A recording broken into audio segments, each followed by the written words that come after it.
Hello, എല്ലാവർക്കും divine zone ടാരറ്റിലേക്ക് സ്വാഗതം. ഇന്ന് ചൊവ്വാഴ്ച ഏഞ്ചൽ മെസ്സേജാണ് കാർഡ് എടുക്കുന്നത്. എന്താ പറയണത് നോക്കാം നമുക്ക്. തിങ്കളാഴ്ച ഞാൻ ശിവൻ കാർഡ് ചെയ്ത സമയം അത് ലോങ് വീഡിയോ ചെയ്തിട്ടുണ്ട്. അതൊന്ന് പോയി നോക്കൂ എല്ലാവരും. എന്താ കാരണം എന്ന് വെച്ചാൽ അതിൽ നല്ല യൂസ്ഫുൾ ടിപ്സൊക്കെ ഉണ്ട്. റെഗുലറായിട്ട് നമ്മളത് നടത്തിക്കൊണ്ട് വന്നിട്ടുണ്ടെങ്കിൽ നമുക്ക് ലൈഫിൽ കുറേ മാറ്റങ്ങളും നല്ല ഒരു ബിഗിനിങ്ങും എല്ലാം ഒരു തുടക്കമെല്ലാം നല്ലമാതിരി കാണാം. സോ അതൊന്ന് പോയിട്ട് ആ വീഡിയോ ഒന്ന് നോക്കിയിട്ട് അതുമാതിരിയൊക്കെ ഒന്ന് ചെയ്യും. അത് നിങ്ങളുടെ ലൈഫിൻ്റെ മാറ്റത്തിന് നല്ലതാണ്. ഏഞ്ചൽ മെസ്സേജ് എന്താ വരുന്നതെന്ന് വെച്ചാൽ റീകൺസിഡറാണ്. എന്തോ ഒരു തീരുമാനം എടുക്കാൻ നിങ്ങൾക്ക് സാധിക്കുന്നില്ല, ഫാമിലി ആയിട്ടോ അത് ഫ്രണ്ട്സുകളായിട്ടോ എന്തോ ജോലി ഇതായിട്ട് എന്തോ സാധിക്കുന്നില്ല.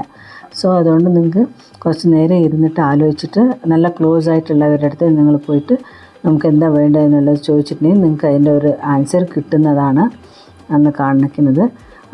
റീകൺസിഡറിന് ഇനിയൊരു കാർഡ് എടുത്തു. മെഡിറ്റേഷൻ ബ്രിങ്സ് യു ആൻസർ എന്നാണ്.